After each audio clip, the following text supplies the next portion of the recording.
World war 3 का आगाज Ukraine के एयर डिफेंस सिस्टम को तबाह कर दिया है। रूसी वजारत दिफा।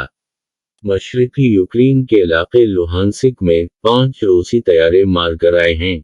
यूक्रेनी फौज मौजूदा हालात की वजह से पाकिस्तान में महंगाई का नया तूफान आने को तैयार। आलमी व इलाकाई मंजरनामा और अहम चीजें। 17 वज़ीर-ए-आज़म पाकिस्तान जनाब इमरान खान साहब समेत खास शख्सियात रूस के दौरे पर हैं, और इसी दिन रूस ने यूक्रेन पर जंग कर दी, जिस दिन हमारे वज़ीर-ए-आज़म वहां पहुंचे, दीगर लोग पहुंचे। आलमी जाली नाम नहाद इदारे अब रूस व यूक्रेन से जंग बंदी की अपील कर रहे हैं, जबकि जंग लगवाने वाले भी यही हैं, खासकर अमरीका व इसराइल दीगर शीता ने कुव्वतें। और ये भी हकीकत है कि अगर उस जंग में अमरीका व नेटो कूद पड़ते हैं, तो ये आलमी जंग में तब्दील हो जाएगी, उसमें शक नहीं सकता रहा। यूक्रेन में मार्शल लॉ नाफिज हो चुका है, जबकि रूस ने यूक्रेन को 3 जानिब से घेर रखा है।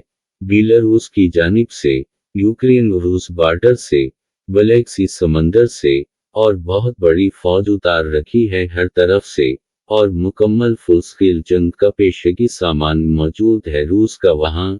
जमीनी किया, फजाई किया, बहरी किया, हर तरह का बंदोबस्त लगा रखा है, और फुल ताकत से पेशकदमी जारी है यूक्रेन में, और शदीद जंग मुसलत है मुखालफिन पर।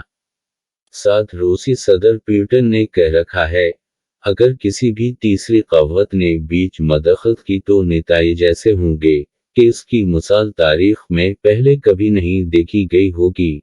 मतलब एटमी जंग छिड़ दूंगा। और जंग के पहले ही चंद घंटों में रूस ने यूक्रेन का बेड़ा गर्क कर दिया है। रूस ने Ukraine air defence system, air force, naval basis, headquarters सब बर्बाद कर दिए हैं। हमले करके अब एक अहम नुक्ते की जानिब बढ़ रहे हैं।